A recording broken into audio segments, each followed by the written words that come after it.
सत्कारयोग इस मंच ते विराजमान जिन्हां दी बदौलत मैनूं तुहाडे सारे बुद्धिजीवियों के दर्शन करन दा मिलण दा मौका मिलिया।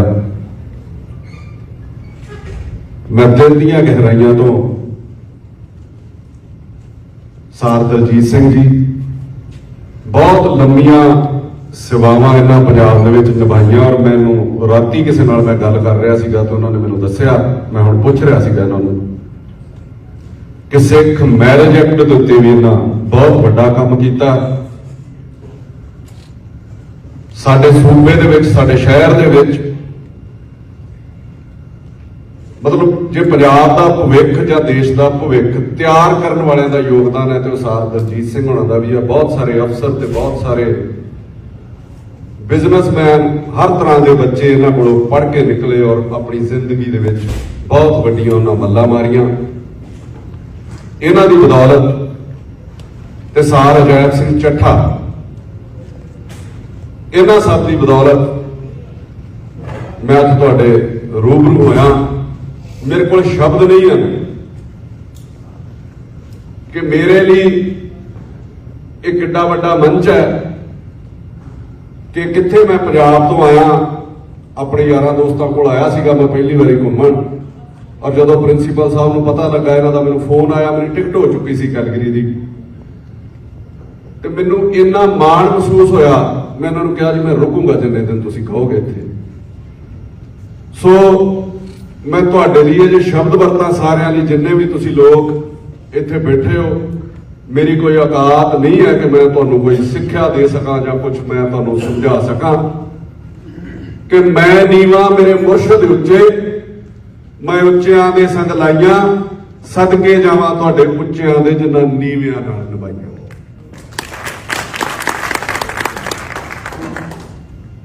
और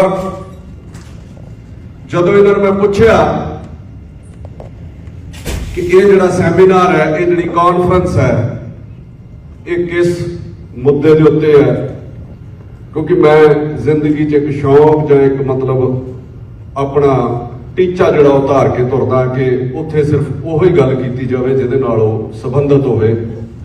और मैनूं इन्नी ज़्यादा खुशी महसूस हुई जदों इन्हां कहा कि ये जिहड़ी वर्ल्ड पंजाबी कॉन्फ्रेंस है ये पंजाबी भाषा ते एजुकेशन नूं लैके जिन्ना प्यार तुसी पंजाब लई पंजाबीयत लई दिखाउंदे हो, जिन्ना तुसी उहदे लई उपराला करदे हो,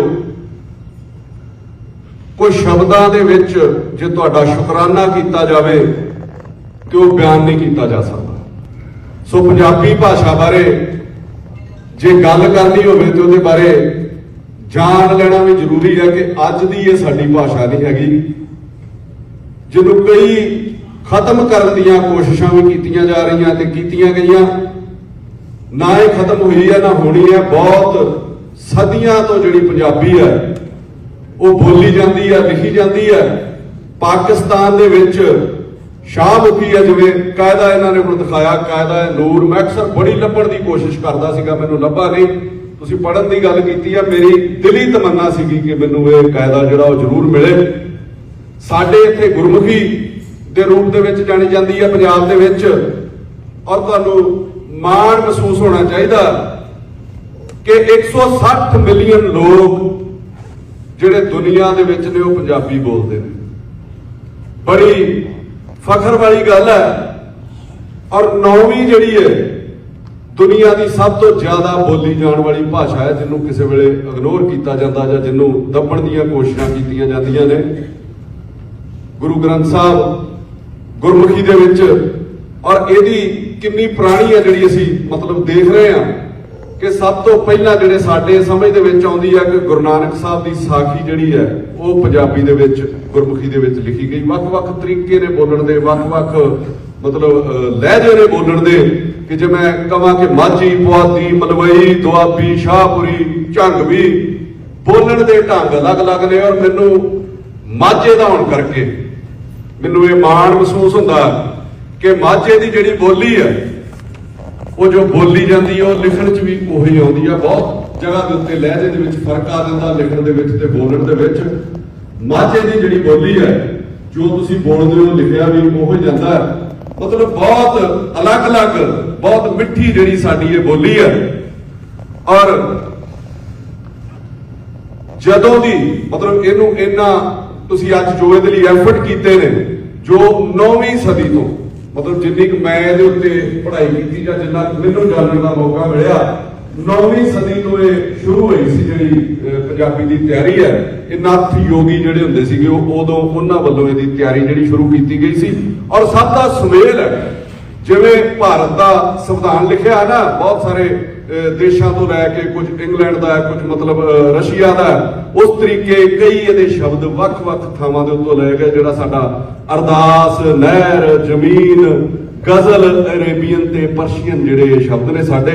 ਅਲਮਾਰੀ ਉਹ ਪੁਰਤਗਾਲ ਤੋਂ ਲਿਆ ਗਿਆ, ਦਾਮ ਜਿਹੜਾ ਉਹ ਗ੍ਰੀਕ ਤੋਂ, ਰਿਕਸ਼ਾ ਜਿਹੜਾ ਉਹ ਜਾਪਾਨ ਤੋਂ, ਚਾਹ, ਲੀਚੀ, ਲਗਾਟ ਜਿਹਨੂੰ ਅਸੀਂ ਕਹਿੰਦੇ ਉਹ ਚਾਈਨਾ ਤੋਂ ਹੈ, ਜੱਜ, ਮਾਸਟਰ, ਅਪੀਲ, ਇਹ ਇੰਗਲਿਸ਼ ਦੇ ਸ਼ਬਦ ਜਿਹੜੇ ਇਹਦੇ ਵਿੱਚ ਜੋੜੇ ਗਏ ਨੇ।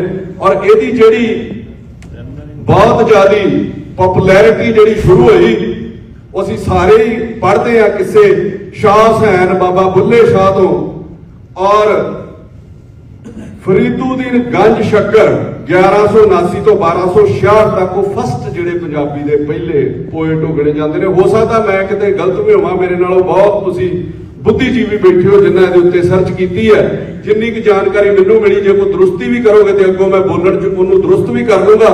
ਔਰ ਬਹੁਤ ਸਾਰਾ ਜਿਹੜਾ ਇਹ ਫੇਮਸ ਜਿਹੜੀ ਹੋਈ ਹੈ ਬਾਬਾ ਬੁੱਲੇ ਸ਼ਾਹ ਤੋਂ ਸੁਲਤਾਨ ਬਾਹੂ, ਸ਼ਾਹ ਸਰਾਫ, ਅਲੀ ਹੈਦਰ, ਇਹਨਾਂ ਕਿੱਸੇ ਲਿਖੇ। ਹੀਰ ਰਾਂਝਾ ਵਾਰਿਸ ਸ਼ਾਹ ਨੇ ਲਿਖਿਆ, ਸੱਸੀ ਪੰਨੂ, ਹਾਸ਼ਮ ਸ਼ਾਹ ਨੇ ਲਿਖਿਆ। ਔਰ ਇਸ ਤਰ੍ਹਾਂ ਸੋਹਣੀ ਮਹੀਵਾਲ, ਫਜ਼ਲ ਸ਼ਾਹ ਨੇ ਜਿਹੜੇ ਕਿੱਸੇ ਲਿਖੇ, ਉਹਨਾਂ ਤੋਂ ਇਹਦੀ ਬਹੁਤ ਜ਼ਿਆਦਾ ਜਿਹੜੀ ਪਪੂਲੈਰਿਟੀ ਸ਼ੁਰੂ ਹੋਈ ਲੋਕਾਂ ਦੇ ਵਿੱਚ।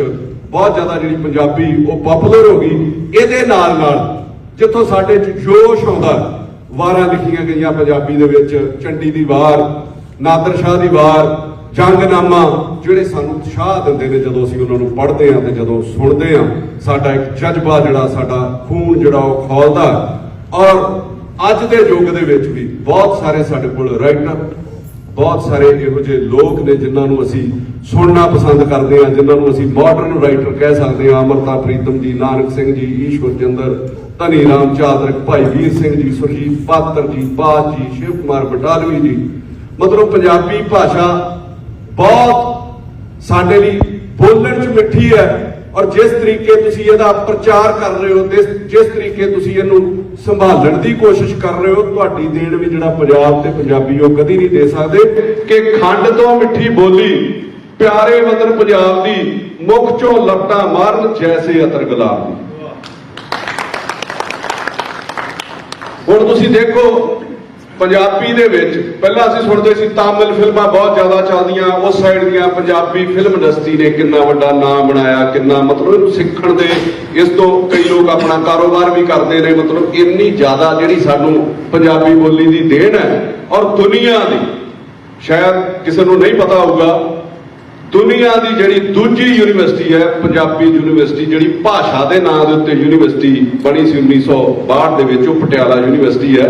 ਇਸ ਤੋਂ ਪਹਿਲਾਂ ਹੈਬਰੂ ਯਰੂਸ਼ਲਮ ਦੇ ਵਿੱਚ ਯੂਨੀਵਰਸਿਟੀ ਹੈ ਜਿਹੜੀ ਭਾਸ਼ਾ ਦੇ ਨਾਂ ਦੇ ਉੱਤੇ ਹੈ। ਸਿਰਫ 2 ਯੂਨੀਵਰਸਿਟੀ ਨੇ। ਮਤਲਬ ਇੰਨਾ ਜ਼ਿਆਦਾ ਸਾਡੀ ਇਹ ਵਿਰਾਸਤ ਹੈ, ਇੰਨਾ ਜ਼ਿਆਦਾ ਅਸੀਂ ਇਹਨੂੰ ਸੰਭਾਲ ਕੇ ਰੱਖਦੇ ਹਾਂ। ਔਰ ਮੈਂ ਰਾਤੀ ਕਿਤੇ ਪੜ੍ਹ ਰਿਹਾ ਸੀਗਾ ਕਿ ਇੱਕ ਪ੍ਰਾਈਜ਼ ਜਿਹੜਾ ਕੈਨੇਡਾ ਵੱਲੋਂ, ਜਿਹਨੂੰ ਕਹਿੰਦੇ ਆ CIES, Canada India education society ਵੱਲੋਂ ਧਨਨ ਪ੍ਰਾਈਜ਼ ਹੈ ਜੀ ਉਹਦਾ ਨਾਮ, ਜਿਹੜਾ ਉਹ ਸਾਲਾਨਾ ਦਿੱਤਾ ਜਾਂਦਾ ਹੈ ਕਿ ਕਿਹਦੀ ਜਿਹੜੀ ਮਤਲਬ ਬੁੱਕ ਜ਼ਿਆਦਾ ਵਧੀਆ, ਜਾਂ ਜਿਹਦੀ ਲਿਖਤ ਜਾਂ ਰਚਨਾ ਜ਼ਿਆਦਾ ਵਧੀਆ, ਚਾਹੇ ਉਹ ਗੁਰਮੁਖੀ ਦੇ ਵਿੱਚ ਹੋਵੇ, ਚਾਹੇ ਉਹ ਸ਼ਾਹਮੁਖੀ ਦੇ ਵਿੱਚ ਹੋਵੇ। 25,000 ਜਿਹੜਾ ਕੈਨੇਡੀਅਨ ਡਾਲਰ ਹੈ ਉਹ ਇਹਦੇ ਵਿੱਚ ਜਿਹੜਾ ਉਹ ਪ੍ਰਾਈਜ਼ ਜਿਹੜਾ ਉਹ ਦਿੱਤਾ ਜਾਂਦਾ ਹੈ। ਔਰ ਜੇ ਪੰਜਾਬੀ ਨੂੰ ਸਿੱਖਣਾ ਹੋਵੇ, ਪੰਜਾਬੀ ਨੂੰ ਦੇਖਣਾ ਹੋਵੇ ਕਿ ਇਹ ਕਿੰਨੀ ਸੋਹਣੀ ਹੈ, ਤੇ ਮੈਂ ਰਾਤੀ ਗੱਲ ਕਰਦਾ ਸੀਗਾ, ਸਾਡੇ ਲੜਕੀ NGO ਪਹਿਲਾਂ ਚਲਾਉਂਦੇ ਸੀਗੇ ਉਹ ਮਨਦੀਪ ਕੌਰ ਟਾਂਗਰਾ। ਮੈਂ ਕੋਸ਼ਿਸ਼ ਕੀਤੀ ਕਿ ਜਿੱਥੋਂ ਜਿੰਨੀ ਕੁ ਵੀ ਤਿਲ ਫੁੱਲ ਇਕੱਠਾ ਕੀਤਾ ਜਾਵੇ, ਜੇ ਇੱਥੇ ਜਾਣਾ ਹੈ ਮੈਂ ਤੁਹਾਡੇ ਵਰਗੇ ਲੋਕਾਂ ਦੇ ਵਿੱਚ, ਮੇਰੀ ਕੋਈ ਔਕਾਤ ਨਹੀਂ ਮੈਂ ਤੁਹਾਡੇ 'ਚ ਬੋਲ ਸਕਾਂ, ਪਰ ਮੈਂ ਪੁੱਛਣ ਗਿੱਛਣ ਦੀ ਸਾਰੇ ਪਾਸਿਓਂ ਕੋਸ਼ਿਸ਼ ਕੀਤੀ। ਉਹਨੇ ਮੈਨੂੰ ਆਪਣਾ ਹੀ ਦੱਸਿਆ, ਸ਼ਾਇਦ ਉਹ ਕਿਸੇ ਦੀ ਰਚਨਾ ਹੈ ਜਾਂ ਉਹਦੀ ਰਚਨਾ ਹੈ, कि एक बच्ची सी ना उन्हें उन्होंने नानकी दिता, हो सकता वो अपने पेज से भी लिखूगी, नानकी दिता कि वो स्कूल दे विच जांदी है ते टीचर उन्होंने कुछ लिखण नहीं दिंदा पंजाबी दे विच, ते उहदी हैंड राइटिंग जिहड़ी वो बड़ी गंदी हुंदी है प्रिंसीपल साहब। और टीचर जदों उहनूं देखदा है उहनूं सुधारन दी, उहनूं ठीक करन दी कोशिश करदा, कोई डांट के नहीं, उहनूं समझाया किस तरह उहने, उहनूं कहता है कि जिहड़ी पंजाबी बोली है ना, ये मां बोली नहीं है, ये मां वर्गी नहीं है, तू इहनूं सोचना है मेरी मां, ते इहनूं तो इस तरीके लिखना कि जिहड़ी इहदी सिहारी प्यारी है ना, वो तेरी मां दे कन्नां दियां लटकणां ने, वो वालियां ने, तू इस तरीके नूं पंजाबी नूं देख। जिहड़ी इहदी टिप्पी है वो इहदा संगी फुੱਲ है, ते जिहड़े इहदे औंकड़ तलैंकड़ ने उहदे पैरां दियां झांजरां ने, ते जिहड़ी बिंदी है उहदे मत्थे दी बिंदी है, ते जिहड़ियां लावां दलावां ने वो इहदियां अखां दा सुरमा है। जदों लड़की अपने ख्यालां दे विच बोली नूं मां दे तौर ते देखदी है, ते फिर वो अगले दिन ही पंजाबी बोली एडी वधिया लिखदी है कि ਉਹਦੇ ਨਾਲ ਦੀ सुंदर लिखाई नहीं मतलब देखी होनी किसी ने। सो ਇਹਨੂੰ लिखण ते बोलण लई कई तो गालां भी कढ दिंदे ने, मतलब वो साडे सभ्याचार च नहीं हैगा, पर मैं कहना कि जे ਤੁਸੀਂ ਇਹਨੂੰ ਸਿੱਖਣਾ, ਜੇ ਤੁਸੀਂ ਇਹਨੂੰ ਲਿਖਣਾ ਹੈ ਤੇ ਇਹਨੂੰ ਮਾਂ ਵਰਗੀ ਨਹੀਂ, ਮਾਂ ਸਮਝ ਕੇ ਜਿਹੜਾ ਉਹ ਲਿਖਣਾ ਚਾਹੀਦਾ। ਇੰਨੀ ਮਿੱਠੀ ਤੇ ਇੰਨੀ ਸਾਡੀ ਇਹ ਮਾਂ ਬੋਲੀ ਹੈ। ਸੋ ਇਹਦੇ ਉੱਤੇ बहुत सारी जी विचार चर्चा अज तुसीं 3 दिन तो कर रहे हो, बहुत ज़्यादा जी समय की लोड़ है। और खास करके कैनेडा दे विच मैं ते अपनी गलती भी मैं किते मनण तो कदी मैं मुनकर नहीं हुंदा कि तुसीं अपनी गलती मनो ते उहनूं सुधारन की कोशिश करनी चाहिए है। मेरे बच्चे उत्थे स्कूल च पढ़ते सीगे ते मेरा ख्याल 5वीं 6वीं तक असीं सारा टब्बर ही उन्हां नाल हिंदी च गल करनी, और फिर थोड़ी जी मतलब जो 7वीं 8वीं होए सानू भी अकल आई भी नहीं, साडी बोली जी सब तो वधिया अज मेरे बच्चे मतलब फराटेदार पंजाबी बोलते हैं और बहुत वधिया। किसी वेले मेरे मूँह चों शब्द निकल जाता उन्होंने, तो मैनूं ये माण है कि मेरा बेटा तो मेरी बेटी सुधारते हैं। की गल पंजाबी सानू समझ नहीं आती जब तुसीं पंजाबी च गल नहीं करते। सो ये जिहड़ियां विखावे दीयां भाषावां ने, मैं नहीं कहता हिंदी साडे देश की भाषा है, मैं किसी को मतलब इहो जिही नहीं मैं कहना चाहता लैंगुएज तुसीं जिथे इंग्लिश हो, बहुत सारे पंजाबियों के बोर्ड जिहड़े वो इंग्लिश च लगे ने, समय की जरूरत ते लोड़ के अनुसार तुहानूं वो करना भी पैंदा, पर अपनी मां बोली नूं इहनूं भुल्लना नहीं चाहिए। और दूजा जिहड़ा तुहाडा मंतव एजुकेशन दे उत्ते है, एजुकेशन का बहुत वड्डा जिहड़ा योगदान है। जिथे साडा राज सीगा जिन्हों खालसा राज, जिन्हों पंजाब महाराजा रणजीत सिंह वेले दा पंजाब, वो अज किते भी नज़र नहीं आता। और दोबारा किते बनन दा मैनूं लगदा है कि सुपना साडी होश तक ते वो पूरा नहीं हो सकता कि कदों उहदे विच की कायदे कानून सीगे, की उहदे विच सीगा। और बड़े माण वाली गल है जदों मैं पढ़दा किते, जदों मैनूं सुनन च मिलदा, अगे तो पढ़ना सीगा ना, हुण यूट्यूब ते तुहानूं बहुत सारियां वीडियोज़, बहुत सारे बुद्धिजीवी तुहाडे वर्गे लोग मतलब बोलते ने, सारा कुछ दसदे ने, वो सुनना भी सौखा लगता है। तुसीं मतलब किते बैठ के सफर दे विच भी जांदे हो ते उहनूं तुसीं देख सुन लईदा। जदों मैं सुनदा सीगा कि महाराजा रणजीत सिंह वेले अंग्रेज़ां दी हमेशा ही इच्छा रही कि इस पंजाब दे उत्ते कब्जा कीता जावे, जिवें उन्हां पूरे भारत दे उत्ते कब्जा कर लिया सीगा, पर वो कब्जा उन्हां कोल हो नहीं सी पाउंदा। एक उन्होंने अपना जिहड़ा जिन्हों तुसीं कह सकते हो कि वफद अपना जिहड़ा पंजाब च भेजिया, जिन्हों कहते मैटकॉफ के मैटकॉफ, शायद मैं नाम दे विच गलती ना करा, वो महाराजा रणजीत सिंह नूं मिलण आउंदा जदों उत्थों डेपूटेशन जिहड़ा वफद उत्थों मिलण आउंदा, महाराजा रणजीत सिंह उन्हां नूं समां ही नहीं दिंदे मिलण दा। उन्हां नूं कहंदे ने कि तुसीं पंजाब फिर तुर के वेखो, तुहानूं पता लगे, मैं मूंह जबानी तुहानूं क्यों दस्सां मैं मेरा पंजाब किहो जिहा। वो 2 4 6 महीने पंजाब दे विच बड़ा मत्था मारते हैं, बड़ा देखते हैं, पंजाब नूं बड़ा गौर नाल देखते हैं। महाराजा रणजीत सिंह उन्होंने नहीं मिलते, जदों जाके उत्थे रिपोर्ट देंदे ने अपने आला अधिकारियों नूं, वड्डे अफसरां नूं, उहदे विच लिखदे ने, अज भी वो कहंदे इतिहास दे विच लिखिआ कि पंजाब जिहड़ा साडे नालों 50-60 साल एडवांस चलदा है, चाहे वो एजुकेशन है, चाहे वो सुरक्षा दे नाल है। महाराजा रणजीत सिंह ने घर घर दे विच फौज तैयार की सी कि पिंडां दे विच हर बंदा लड़ना जानदा सीगा और उन्हां नूं ट्रेनिंग दित्ती गई सी। सब तो वध जिहड़ा जोर है वो जिहड़ा एजुकेशन दे उत्ते महाराजा रणजीत सिंह ने दित्ता सीगा। वो चाहुंदे सीगे कि जे मेरी प्रजा है, जे मैं उन्हां नूं समां नहीं दे सकदा मिलण दा, ते कम से कम हर बंदे नूं मतलब मिलिया नहीं जा सकदा, हर बंदे नूं ਆਮੋ ਸਾਹਮਣੇ ਵਨ ਟੂ ਵਨ ਸੁਣਿਆ ਨਹੀਂ ਜਾ ਸਕਦਾ।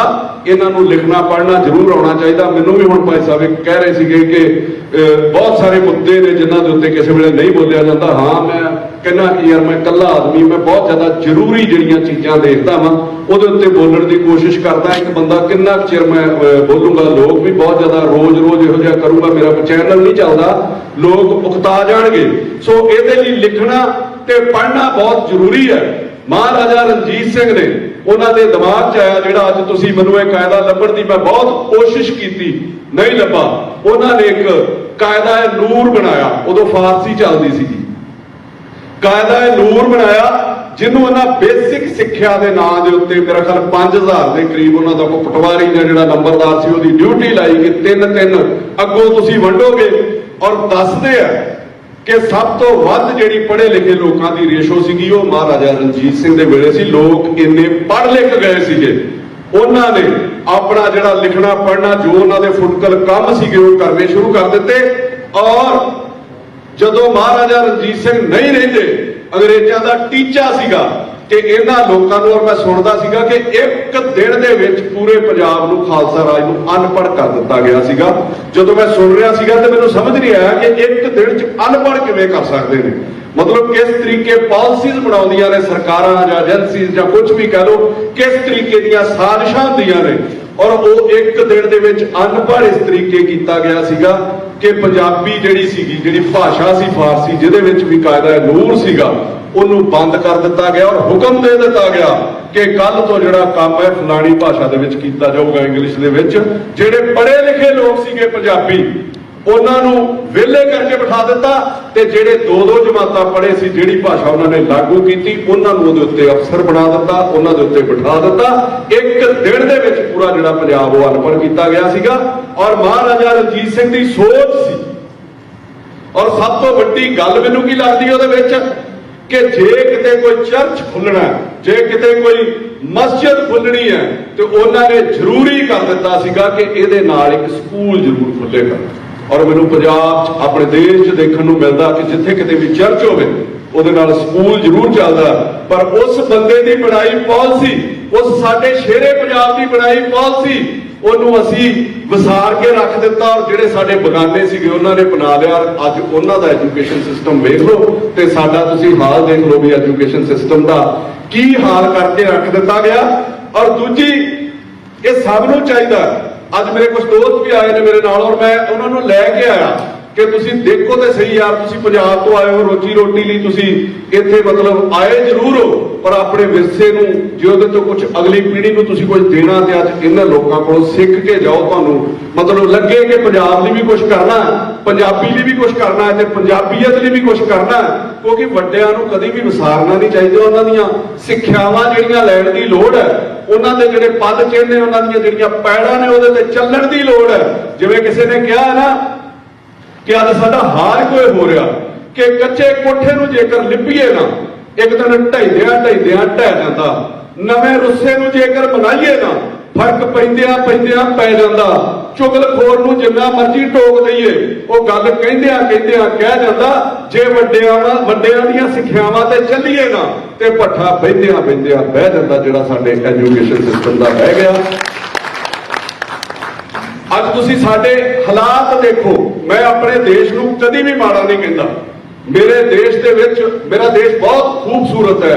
ਹਰ ਤਰ੍ਹਾਂ ਦਾ ਉੱਥੇ ਮੌਸਮ, ਹਰ ਤਰ੍ਹਾਂ ਦੇ ਲੋਕ ਜਿਹੜੇ ਨੇ ਇੱਕ ਦੂਜੇ ਨੂੰ ਮਿਲਣ ਵਾਲੇ ਨੇ। ਹਾਂ, ਸਾਡਾ ਸਿਸਟਮ ਕਰਪਟ ਹੋ ਗਿਆ। ਸਾਡੇ ਵਿੱਚ ਜਿਹੜੇ ਪੋਲੀਟੀਸ਼ੀਅਨ ਨੇ ਉਹ ਮਾੜੇ ਆ ਗਏ, ਜਿਨ੍ਹਾਂ ਨੇ ਸਾਡੇ ਦੇਸ਼ ਦੀ ਬਦਨਾਮੀ ਕਰਾ ਕੇ ਰੱਖ ਦਿੱਤੀ, ਜਿਨ੍ਹਾਂ ਸਾਡੇ ਸਿਸਟਮ ਦੀ ਬਦਨਾਮੀ ਕਰਕੇ ਰੱਖ ਦਿੱਤੀ। ਅੱਜ ਦੁੱਖ ਪਤਾ ਕੀ ਲੱਗਦਾ, ਮੈਂ ਉਸ ਦਿਨ ਸੁਣਦਾ ਸੀਗਾ, ਸਾਹਿਬ ਤਰਲੋਚਨ ਸਿੰਘ ਬੋਲ ਰਹੇ ਸੀ ਕਿਸੇ ਸਟੇਜ ਦੇ ਉੱਤੇ, ਕੋਈ ਧਾਰਮਿਕ ਸਟੇਜ ਸੀਗੀ, ਕਿ ਪੂਰੀ ਦਿੱਲੀ ਦੇ ਵਿੱਚ ਇੱਕ ਵੀ ਸਿੱਖ ਸੈਕਟਰੀ ਜਿਹੜਾ ਮਹਿਕਮੇ ਨੂੰ ਚਲਾਉਂਦਾ ਉਹ ਨਜ਼ਰ ਨਹੀਂ ਆਉਂਦਾ। ਇੱਕ ਵੀ ਪੰਜਾਬੀ ਸੈਕਟਰੀ। ਮੈਂ ਕਦੀ ਇਸ ਚੀਜ਼ 'ਚ ਨਹੀਂ ਪਿਆ ਕਿ ਹਿੰਦੂ, ਸਿੱਖ, ਮੁਸਲਮਾਨ। ਹਾਂ, ਸਾਡਾ ਪੰਜਾਬ ਬਚਣਾ ਚਾਹੀਦਾ, ਸਾਡੀ ਪੰਜਾਬੀਅਤ ਬਚਣੀ ਚਾਹੀਦੀ ਹੈ, ਚਾਹੇ ਉਹਦੇ 'ਚ ਕੋਈ ਮੁਸਲਮਾਨ ਹੈ, ਚਾਹੇ ਉਹਦੇ 'ਚ ਕੋਈ ਸਿੱਖ ਹੈ, ਚਾਹੇ ਉਹਦੇ 'ਚ ਕੋਈ ਕ੍ਰਿਸਚਨ ਹੈ, ਚਾਹੇ ਉਹਦੇ 'ਚ ਕੋਈ ਹਿੰਦੂ ਹੈ। ਔਰ ਪੂਰੇ ਪੰਜਾਬ ਦੇ ਵਿੱਚ ਮੈਨੂੰ ਦੁੱਖ ਲੱਗਦਾ ਜਦੋਂ ਮੈਂ ਜਾਂਦਾ ਨਾ ਚੰਡੀਗੜ੍ਹ ਸੈਕਟਰੀਏਟ ਪ੍ਰਿੰਸੀਪਲ ਸਾਹਿਬ, ਕਿ ਪੂਰੇ ਪੰਜਾਬ ਦੇ ਵਿੱਚ ਜਿਨ੍ਹਾਂ ਨੇ ਮਹਿਕਮੇ ਚਲਾਉਣੇ ਨੇ, ਜਿਨ੍ਹਾਂ ਨੇ ਸਾਡੀ ਅੱਗੋਂ ਨੀਤੀ ਘੜਨੀ ਹੈ, ਜਿਨ੍ਹਾਂ ਨੇ ਸਾਡਾ ਸੰਵਿਧਾਨ ਘੜਨਾ ਹੈ, ਉਹਨਾਂ ਦੇ ਵਿੱਚ 10% ਵੀ ਮੈਨੂੰ ਪੰਜਾਬੀ ਨਜ਼ਰ ਨਹੀਂ ਆਉਂਦੇ, ਜਿਹੜੇ ਵੱਡੀਆਂ ਪੋਸਟਾਂ ਦੇ ਉੱਤੇ ਸੈਕਟਰੀ ਨੇ, ਕੋਈ ਯੂਪੀ ਤੋਂ ਹੈ, ਕੋਈ ਬਿਹਾਰ ਤੋਂ ਹੈ, ਗੁਜਰਾਤ ਤੋਂ ਹੈ। ਮੇਰਾ ਉਹਨਾਂ ਨਾਲ ਕੋਈ ਗਿਲਾ ਨਹੀਂ, ਉਹ ਪੜ੍ਹ ਲਿਖ ਕੇ ਉਸ ਪੋਸਟ ਤੇ ਪਹੁੰਚੇ ਨੇ, ਉਹਨਾਂ ਆਪਣੀ ਜ਼ਿੰਦਗੀ ਦਾ ਬੜਾ ਲੰਮਾ ਸਮਾਂ ਜਿਹੜਾ ਪੜ੍ਹਾਈ ਦੇ ਵਿੱਚ ਘਾਲਿਆ, ਪਰ ਫਿਰ ਵੀ ਸਾਡੇ ਲੋਕ ਜਿਹੜੇ ਨੇ ਉਹ ਇਸ ਪਾਸੇ ਧਿਆਨ ਨਹੀਂ ਦੇ ਰਹੇ। ਬਿਊਰੋਕ੍ਰੇਸੀ 1000 ਬੰਦਾ ਬੱਚਾ ਜੇ ਸਾਡਾ IPS IAS ਬਣਦਾ, ਔਰ ਤੁਸੀਂ ਸੁਣ ਕੇ ਹੈਰਾਨ ਹੋਵੋਗੇ ਕਿ 4-5 ਜਿਹੜੇ ਲੋਕ ਨੇ ਉਹ ਸਿਰਫ ਪੰਜਾਬ ਦੇ ਵਿੱਚੋਂ ਜਾਂਦੇ ਨੇ। ਪੰਜਾਬੀ ਜਿਹੜੇ ਬਣਦੇ ਨੇ, ਜਿਹੜੇ ਸਿੱਖ ਨੇ, ਚਾਹੇ ਹਿੰਦੂ ਨੇ, ਚਾਹੇ ਮੁਸਲਮਾਨ ਨੇ, ਪੰਜਾਬ ਦੇ ਵਿੱਚ ਉਹਨਾਂ ਦੀ ਗਿਣਤੀ ਜਿਹੜੀ ਹੈ ਉਹ 4-5 ਰਹਿ ਗਈ। ਔਰ ਮੈਂ ਅਕਸਰ ਇਹ ਗੱਲ ਕਹਿੰਦਾ ਹੁੰਦਾ ਕਿ ਮੰਨ ਲਓ ਤੁਸੀਂ ਚੀਫ ਮਿਨਿਸਟਰ ਬਣ ਜਾਓ, ਤੁਸੀਂ ਪ੍ਰਧਾਨ ਮੰਤਰੀ ਬਣ ਜਾਓ, ਤੁਸੀਂ ਕਦੀ ਵੀ ਫੈਸਲੇ ਆਪ ਨਹੀਂ ਲੈਂਦੇ। ਚੀਫ ਮਿਨਿਸਟਰ ਆਪਣੇ ਚੀਫ ਸੈਕਟਰੀ ਨੂੰ ਪੁੱਛਦਾ, ਮੰਤਰੀ ਆਪਣੇ ਸੈਕਟਰੀ ਨੂੰ ਪੁੱਛਦਾ। ਉਹ ਸਾਡੇ ਪੰਜਾਬੀ ਹੈ ਹੀ ਨਹੀਂ, ਉਹ ਪੰਜਾਬ ਦੇ ਰਹਿਣ ਵਾਲੇ ਨਹੀਂ ਹੈਗੇ। ਕਿਹੜਾ ਇਸ ਗੱਲ ਦਾ ਹੈ ਕਿ ਜੇ ਉਹ ਪੰਜਾਬੀ ਨਹੀਂ ਹੈਗੇ, ਉਹਨਾਂ ਨੂੰ ਪੰਜਾਬ ਦੇ ਇਮੋਸ਼ਨਸ, ਪੰਜਾਬ ਦਾ ਸੱਭਿਆਚਾਰ, ਪੰਜਾਬ ਦਾ ਕਲਚਰ ਨਹੀਂ ਪਤਾ ਲੱਗਦਾ, ਉਹ ਓਨੀ ਦਰੁਸਤੀ ਤੇ ਉਹਨਾਂ ਸਿਸਟਮ ਸਾਡਾ ਸੁਧਾਰ ਨਹੀਂ ਕਰ ਸਕਦੇ ਜਿੰਨਾ ਇੱਕ ਪੰਜਾਬੀ ਕਰ ਸਕਦਾ। ਇੱਕ ਛੋਟੀ ਜਿਹੀ ਐਗਜ਼ਾਮਪਲ ਹੈ, ਮੈਂ ਤੁਹਾਨੂੰ ਪੁੱਛ ਲੈਣਾ ਚਾਹੁੰਦਾ ਕਿ ਗੁਰਦੁਆਰਾ ਸਾਹਿਬ ਦਾ ਪ੍ਰਬੰਧ ਕਿਸੇ ਮੈਨੇਜਰ ਦੇ ਹੱਥ ਦੇ ਵਿੱਚ ਹੁੰਦਾ, ਉਹਦਾ ਕੰਮ ਹੈ ਸਿਰਫ ਪ੍ਰਬੰਧ ਕਰਨਾ। ਮੈਨੇਜਰ ਤੁਸੀਂ ਜਿਹਨੂੰ ਕਹਿੰਦੇ ਹੋ, ਉਹਨੇ ਪ੍ਰਬੰਧ ਦੇਖਣਾ। ਕੀ ਗੁਰਦੁਆਰੇ ਦਾ ਮੈਨੇਜਰ ਕਿਸੇ ਮੁਸਲਮਾਨ ਨੂੰ, ਕਿਸੇ ਕ੍ਰਿਸਚਨ ਨੂੰ ਲਾ ਦਿਓ ਤੇ ਉਹ ਗੁਰਦੁਆਰਾ ਸਾਹਿਬ ਦਾ ਪ੍ਰਬੰਧ ਦੇਖ ਸਕਦਾ?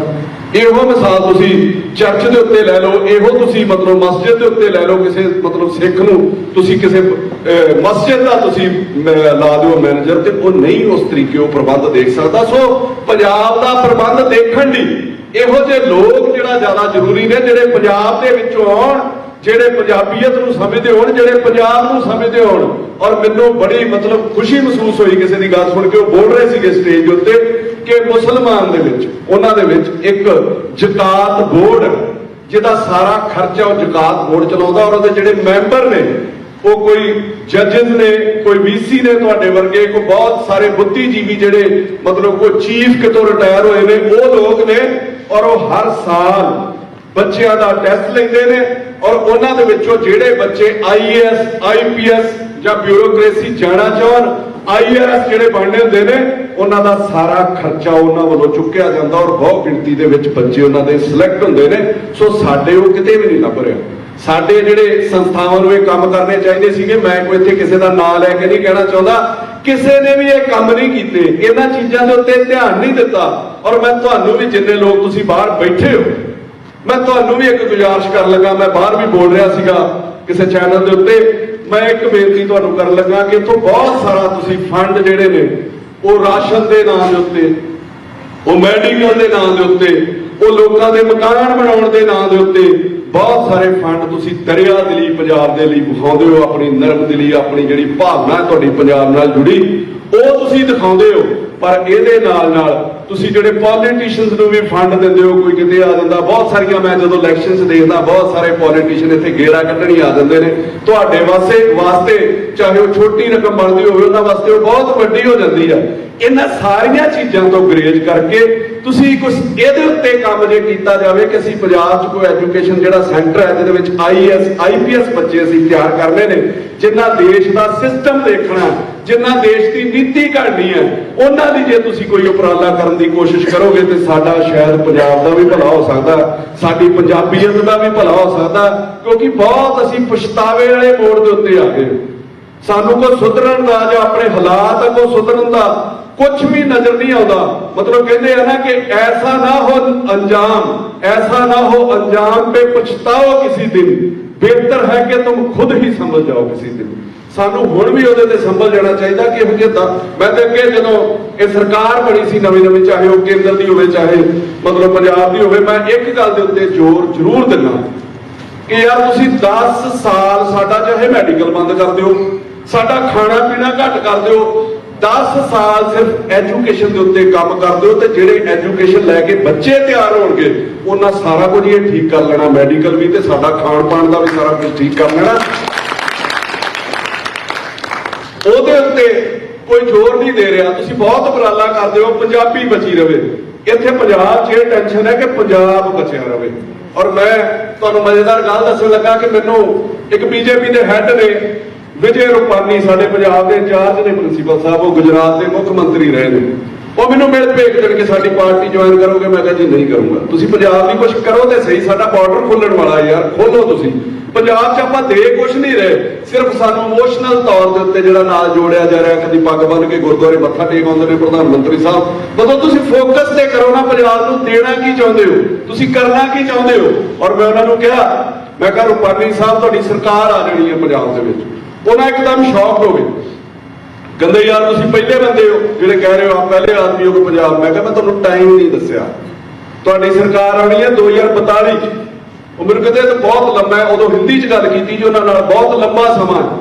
ਮੈਂ ਕਿਹਾ ਜੀ ਬਹੁਤ ਲੰਬਾ, ਪਰ ਮੈਂ ਜੋ ਇਹਦੇ ਉੱਤੇ ਕਰ ਰਿਹਾ, ਜੋ ਮੈਨੂੰ ਲੱਗ ਰਿਹਾ ਕਿ ਤੁਹਾਡੀ ਸਰਕਾਰ ਉਦੋਂ ਹੀ ਆਏਗੀ 2042 'ਚ। ਕਹਿੰਦੇ ਜੀ ਉਹ ਕਿੱਦਾਂ? ਮੈਂ ਕਿਹਾ ਜੀ ਸਾਡੇ ਪੰਜਾਬੀਆਂ ਦਾ ਇੱਕ ਲਾਡਲਾ ਬੱਚਾ ਹੈ, ਸਾਡੇ ਕੋਲ ਇੱਥੇ ਕੰਮ ਨਹੀਂ ਹੈ, ਸਾਡੇ ਇੱਥੇ ਕੋਈ ਮਤਲਬ ਹਿਊਮਨ ਰਾਈਟ ਨਹੀਂ ਹੈ, ਜਿਹਨੂੰ ਮਰਜ਼ੀ ਫੜ ਕੇ ਅੰਦਰ ਦੇ ਦਿਓ। ਪਹਿਲਾਂ ਬੱਚੇ ਇੱਥੇ ਆਉਂਦੇ ਸੀਗੇ ਜਿਨ੍ਹਾਂ ਕੋਲ ਮਤਲਬ ਕੋਈ ਕਾਰੋਬਾਰ ਦੀ ਕਮੀ ਹੁੰਦੀ ਸੀ। ਹੁਣ ਮੈਂ ਦੇਖ ਰਿਹਾ ਪੰਜਾਬ ਦੇ ਵਿੱਚ ਉਹ ਲੋਕ ਵੀ ਆ ਰਹੇ ਨੇ ਜਿਨ੍ਹਾਂ ਦਾ ਹਜ਼ਾਰ ਕਰੋੜ ਦੀ ਟਰਨਓਵਰ ਹੈ। ਉਹਨਾਂ ਨੂੰ ਉੱਥੋਂ ਦਾ ਸਿਸਟਮ ਠੀਕ ਨਹੀਂ ਲੱਗਦਾ ਕਿ ਨਿੱਕੇ ਨਿੱਕੇ ਕੰਮਾਂ ਲਈ ਧੱਕੇ ਖਾਓ। ਅੱਜ ਸੋਸ਼ਲ ਮੀਡੀਆ ਤੇ ਹਰ ਚੀਜ਼ ਬੱਚਾ ਕੰਪੈਰੀਜ਼ਨ ਕਰਦਾ, ਜਦੋਂ ਕੈਨੇਡਾ ਦੇ ਨਾਲ ਅਮਰੀਕਾ ਦੇ ਨਾਲ, ਤੇ ਉਹ ਤਰਜੀਹ ਦਿੰਦਾ ਕਿ ਮੈਂ ਇੱਥੇ ਚਲਾ ਜਾਵਾਂ। ਸੋ ਮੈਂ ਉਹਨਾਂ ਨੂੰ ਕਿਹਾ, ਮੈਂ ਕਿਹਾ ਜੀ 2042 ਤੱਕ ਪੰਜਾਬ ਦਾ ਕੱਲਾ ਬੱਚਾ ਉਹ ਬਾਹਰ ਜਾ ਰਿਹਾ, ਸਾਡੇ ਆ ਰਹੇ ਨੇ ਗੁਜਰਾਤੀ, ਬਿਹਾਰ ਤੋਂ, ਯੂਪੀ ਤੋਂ। ਉਹ ਮਿਹਨਤ ਕਰਦੇ ਨੇ, ਠੀਕ ਹੈ, ਮਤਲਬ ਜੇ ਕਿਸੇ ਦੀ ਪੈੜੀ ਵੀ ਹੈ, ਕੋਈ ਕਿੱਲਾ ਲੈ ਰਿਹਾ, ਜੋ ਕੋਈ ਕੰਮ ਹੈ ਕਰ ਰਿਹਾ। 2035 ਤੱਕ ਪੰਜਾਬ 'ਚ ਪੰਜਾਬੀ ਘੱਟ ਗਿਣਤੀ ਹੋ ਜਾਣਗੇ, ਫਿਰ ਲੋਕਾਂ ਨੇ ਤੁਹਾਨੂੰ ਐਕਸੈਪਟ ਕਰ ਲੈਣਾ, ਫਿਰ ਤੁਹਾਡੀ ਸਰਕਾਰ ਆ ਜਾਣੀ। ਉਸ ਤੋਂ ਪਹਿਲਾਂ ਮੈਨੂੰ ਮਤਲਬ ਕਿਤੇ ਕੋਈ ਨਜ਼ਰ ਨਹੀਂ ਆਉਂਦਾ। ਸੋ ਉੱਥੇ ਰਹਿ ਨਹੀਂ ਪਾ ਰਹੇ। ਔਰ ਸਾਨੂੰ ਜੇ ਕੋਈ ਸੁਧਾਰਨ ਦੀ ਕੋਸ਼ਿਸ਼ ਕੀਤੀ ਜਾ ਰਹੀ ਹੈ ਕਿ ਉਹ ਡੰਡੇ ਨਾਲ ਕੀਤੀ ਜਾ ਰਹੀ ਹੈ। ਜੇ ਪੰਜਾਬ ਦੇ ਵਿੱਚ ਤੁਸੀਂ ਇੱਥੇ ਸੁਣਦੇ ਹੋ ਗੈਂਗਸਟਰ ਬਹੁਤ ਨੇ, ਗੈਂਗਸਟਰ ਪੈਦਾ ਕਿੱਦਾਂ ਹੁੰਦੇ ਨੇ, ਕਦੀ ਇਹਦੇ ਉੱਤੇ ਤੇ ਆਪਾਂ ਵਿਚਾਰ ਕਰਦੇ ਹੀ ਨਹੀਂ। ਮੈਂ ਇੱਕ ਦਿਨ ਕਿਹਾ ਸੀਗਾ ਕਿ ਤੁਸੀਂ ਬੱਸਾਂ ਭਰ ਕੇ ਗੈਂਗਸਟਰ ਦਾ ਖਾਤਮਾ ਕਰ ਦਿਓ, ਨਹੀਂ ਖਤਮ ਹੋ ਸਕਦਾ। ਤੁਸੀਂ ਟਰੱਕ ਭਰ ਕੇ ਨਸ਼ਾ ਫੜ ਲਓ, ਤੁਸੀਂ ਖਤਮ ਨਹੀਂ ਕਰ ਸਕਦੇ। ਸਾਡੇ ਉਪਲਬਧੀ ਪਤਾ ਕੀ ਦਿਖਾਈ ਜਾਂਦੀ ਹੈ, ਦੁੱਖ ਲੱਗਦਾ ਇਸ ਚੀਜ਼ ਦਾ ਕਿ ਅੱਜ ਇੰਨੇ ਕਿਲੋ ਡਰੱਗ ਫੜ ਲਿਆ। ਉਹ ਉਪਲਬਧੀ ਨਹੀਂ ਹੈ, ਉਹ ਨਮੋਸ਼ੀ ਹੈ ਕਿ ਇੰਨੇ ਕਿਲੋ ਡਰੱਗ ਆਇਆ ਕਿਉਂ। ਇਹ ਨਹੀਂ ਖਤਮ ਹੋ ਸਕਦਾ, ਇਹ ਫੜਨ ਨਾਲ ਤੇ ਮਾਰਨ ਨਾਲ ਖਤਮ ਨਹੀਂ ਹੋ ਸਕਦਾ। ਜਿੰਨਾ ਚਿਰ ਬੱਚਿਆਂ ਨੂੰ ਇੱਜ਼ਤ ਮਾਣ ਵਾਲਾ ਕਾਰੋਬਾਰ ਨਹੀਂ ਮਿਲਦਾ, ਬੱਚਾ ਨਸ਼ੇ 'ਚ ਜਾਂਦਾ। ਉਦੋਂ ਜਾਂਦਾ ਜਦੋਂ ਡਿਪਰੈਸ਼ਨ ਦਾ ਸ਼ਿਕਾਰ ਹੁੰਦਾ। ਉਹ ਪੜ੍ਹ ਲਿਖ ਕੇ ਕੋਈ MA B.Ed ਕਰ ਗਿਆ, ਉਹਨੂੰ ਕੰਮ ਨਹੀਂ ਮਿਲਦਾ, ਉਹਦਾ ਧਿਆਨ ਜਿਹੜਾ ਉਦੋਂ ਸਟ੍ਰੈਸ ਵਾਲੀਆਂ ਜਦੋਂ ਗੋਲੀਆਂ ਖਾਂਦਾ, ਹੌਲੀ ਨਸ਼ੇ ਵੱਲ ਤੁਰਦਾ।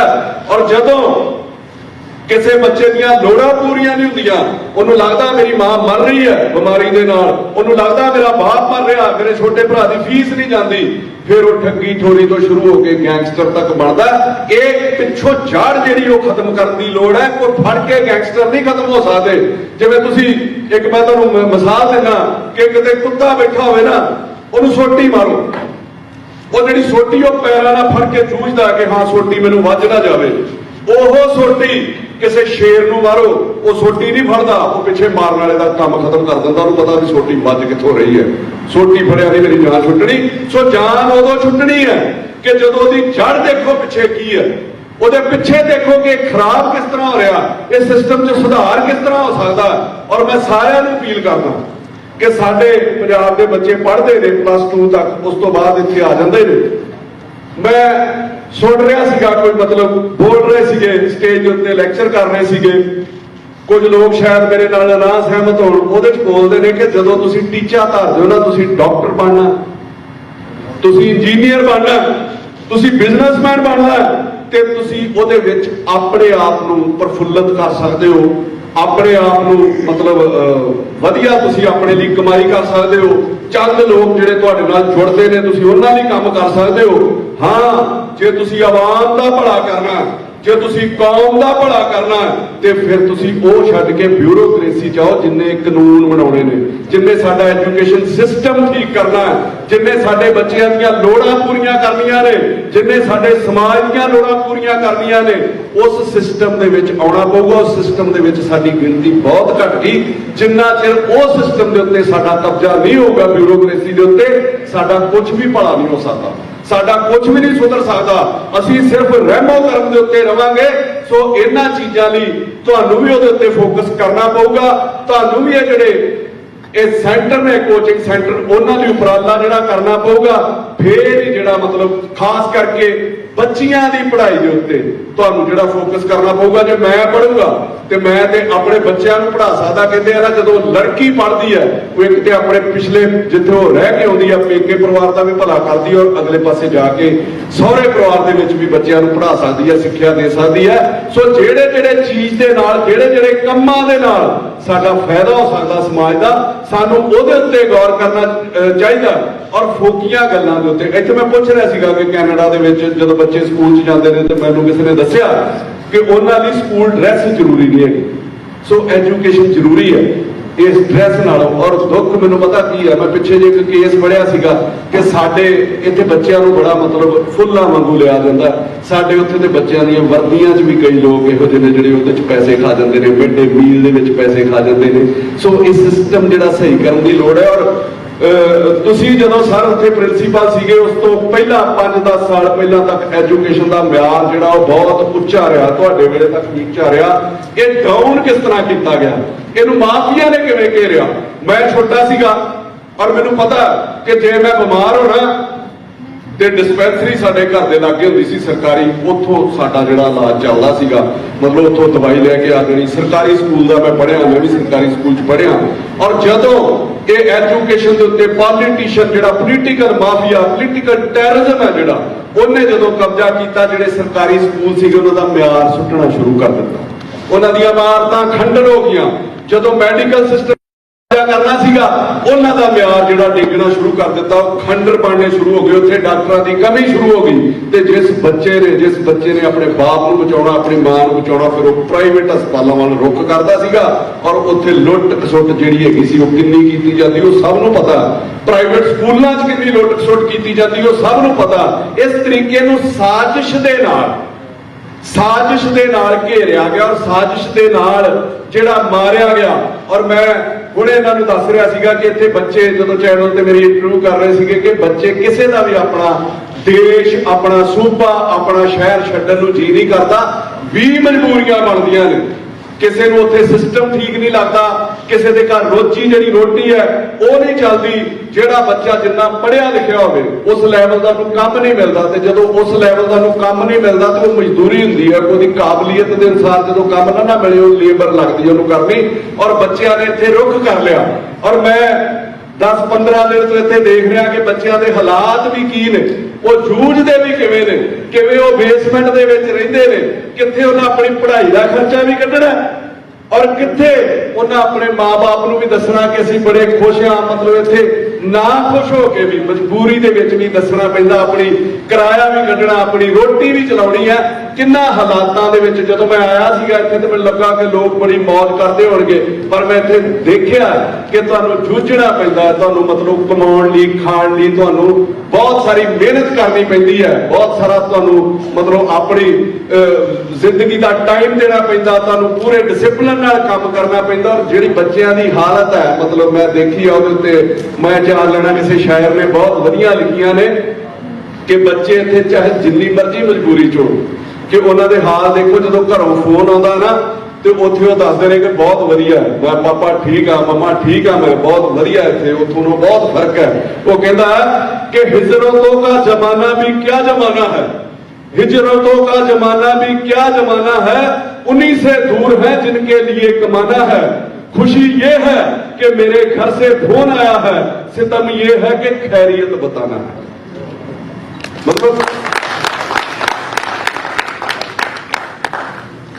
और ਅੱਜ ਤੁਸੀਂ ਇੱਥੇ ਜੋਬ ਕਰਦੇ ਹੋ, ਮੈਨੂੰ ਜੋ ਇੱਥੋਂ ਖੁਸ਼ਬੂ ਆਈ ਕਿ ਚੱਠਾ ਸਾਹਿਬ ਬੋਲ ਰਹੇ ਸੀ, ਪ੍ਰਿੰਸੀਪਲ ਸਾਹਿਬ ਨੇ ਬੋਲਿਆ, ਭੁੱਲਰ ਸਾਹਿਬ ਨੇ ਬੋਲਿਆ, ਜਿਹੜੇ ਲੋਕ ਵੀ ਇੱਥੇ ਮੈਮ ਉੱਥੋਂ ਬੋਲ ਕੇ ਗਏ ਕਿ ਛਲ ਫਰੇਬ ਨਹੀਂ ਹੈ ਯਾਰ।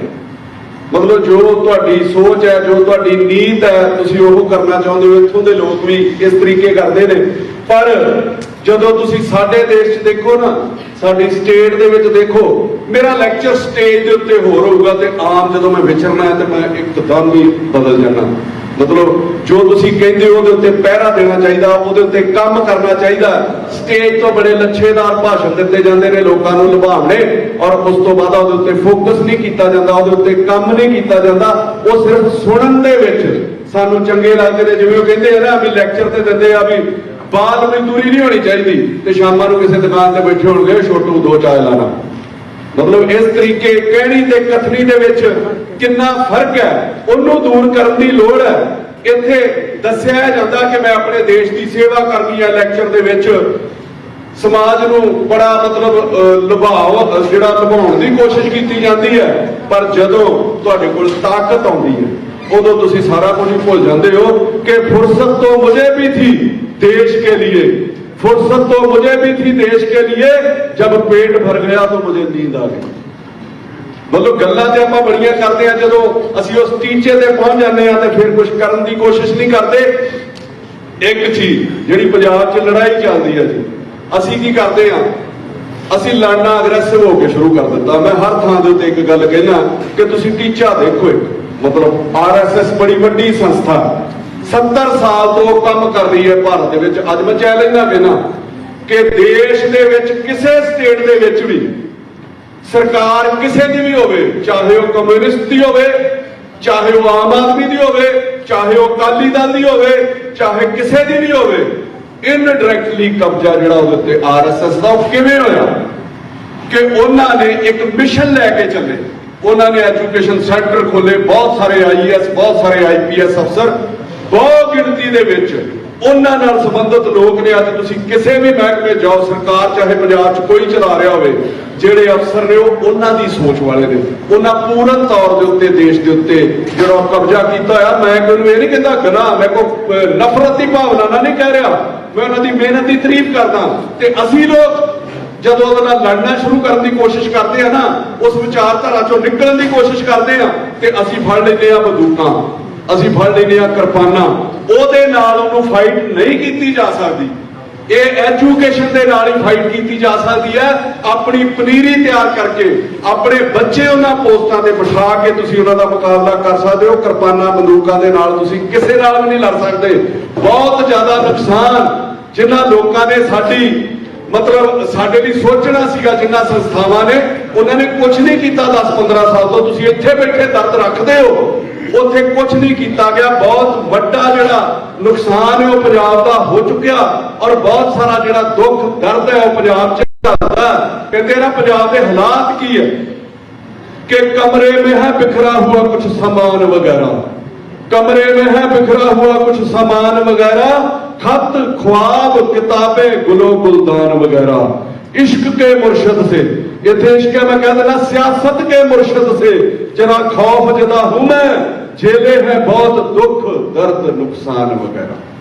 जिन्हां लोगों ने साडे रहबर बने सीगे, जिन्हां ने साडे लिए कुछ करना सीगा, ਅੱਜ ਪੰਜਾਬ ਉਹ ਉਡੀਕ ਰਿਹਾ, ਉਹਨਾਂ ਕੁਝ ਕੀਤਾ ਨਹੀਂ। ਔਰ ਤੁਹਾਡੇ ਲੋਕਾਂ ਤੋਂ ਆਸ ਲੱਗਦੀ ਹੈ, ਜਿਸ ਤਰੀਕੇ ਤੁਸੀਂ ਵਿਰਸਾ ਸੰਭਾਲ ਕੇ ਰੱਖਿਆ, ਜਿਸ ਤਰੀਕੇ ਤੁਸੀਂ ਅੱਜ ਵੀ ਪੰਜਾਬ ਤੇ ਪੰਜਾਬੀਅਤ ਦਾ ਦਰਦ ਰੱਖਦੇ ਹੋ, ਮੇਰੇ ਕੋਲ ਸ਼ਬਦ ਨਹੀਂ, ਮੈਂ ਕਿੰਨਾ ਸ਼ਬਦਾਂ ਦੇ ਨਾਲ ਤੁਹਾਡਾ ਸ਼ੁਕਰਾਨਾ ਕਰਾਂ। ਔਰ ਤੁਹਾਨੂੰ ਸਾਰਿਆਂ ਨੂੰ ਦੇਖ ਕੇ ਕਿ ਜਿਵੇਂ ਸਾਰੇ ਸਹਿਬ-ਸੀਅਤ ਲੋਕ ਹੋ, ਤੁਸੀਂ ਬਹੁਤ ਵੱਡੀਆਂ ਪੋਸਟਾਂ ਦੇ ਉੱਤੇ ਕੰਮ ਕੀਤਾ। ਜਿਵੇਂ ਪ੍ਰਿੰਸੀਪਲ ਸਾਹਿਬ ਨੇ ਆਪਣੀ ਜ਼ਿੰਦਗੀ ਦਾ ਇਹ ਟਾਈਮ ਜਿਹੜਾ ਬੜਾ ਤੁਸੀਂ ਮੌਜ ਦੇ ਨਾਲ, ਬੜੀ ਤੁਸੀਂ ਆਰਾਮ ਪ੍ਰਸਤੀ ਦੇ ਨਾਲ ਤੁਸੀਂ ਕੱਢ ਸਕਦੇ ਹੋ, ਪਰ ਨਹੀਂ, ਤੁਸੀਂ ਲੋਕ ਜਿਹੜਾ ਦਰਦ ਵਿਖਾਉਂਦੇ ਹੋ ਅੱਜ ਵੀ ਸਮਾਜ ਲਈ, ਜਿਹੜਾ ਤੁਸੀਂ ਕਰ ਰਹੇ ਹੋ, ਮੇਰੇ ਕੋਲ ਲਫ਼ਜ਼ ਨਹੀਂ ਕਿ ਮੈਂ ਤੁਹਾਡਾ ਜਿਹੜਾ ਸ਼ੁਕਰਾਨਾ ਕਿਸ ਤਰੀਕੇ ਸ਼ਬਦਾਂ ਦੇ ਵਿੱਚ ਕਰ ਸਕਾਂ। ਬਹੁਤ ਜ਼ਿਆਦਾ ਸਮਾਂ ਮੈਂ ਨਹੀਂ ਲੈਣਾ। ਤੁਹਾਡਾ ਬਹੁਤ ਧੰਨਵਾਦ ਹੈ। ਔਰ ਜਿਸ ਤਰੀਕੇ ਤੁਸੀਂ ਲੱਗੇ ਹੋ, ਜਿਸ ਤਰੀਕੇ ਤੁਹਾਨੂੰ ਮਤਲਬ ਤੁਹਾਡੇ ਅੰਦਰ ਜਜ਼ਬਾ, ਜਿਸ ਤਰੀਕੇ ਤੁਸੀਂ ਕਰ ਰਹੇ ਹੋ, ਮੈਂ ਦੋ ਲੈਣਾ ਤੁਹਾਡੇ ਲਈ ਪ੍ਰਿੰਸੀਪਲ ਸਾਹਿਬ ਤੇ ਚੱਠਾ ਸਾਹਿਬ ਤੁਹਾਡੇ ਲਈ ਕਹਿਣੀਆਂ ਚਾਹੁੰਦਾ ਕਿ ਚਲਤੇ ਰਹਿਣੇ ਕੇ ਲਈ ਇਹਦੇ ਰਿਜ਼ਲਟ ਪਤਾ ਨਹੀਂ ਕੀ ਆਉਣੇ ਨੇ, ਸਮਾਜ ਸੁਧਰਨਾ ਕਿ ਨਹੀਂ ਸੁਧਰਨਾ, ਪਰ ਜਿਸ ਤਰੀਕੇ ਤੁਸੀਂ ਕਰ ਰਹੇ ਹੋ ਕਾਬਿਲੇ ਤਾਰੀਫ ਹੈ कि चलते रहने के लिए दिल में गुमा कोई तो हो, चलते रहने के लिए दिल में गुमा कोई तो हो, बेनतीजा ही सही पर इम्तिहान कोई तो हो। सो तुहाडा बहुत धन्यवाद मैनूं इत्थे बुलाउण ते, मैनूं इन्ना प्यार देण ते, दिल दीआं गहराइयां तो तुहाडा धन्यवाद। वाहिगुरू जी का खालसा, वाहिगुरू जी की फतेह।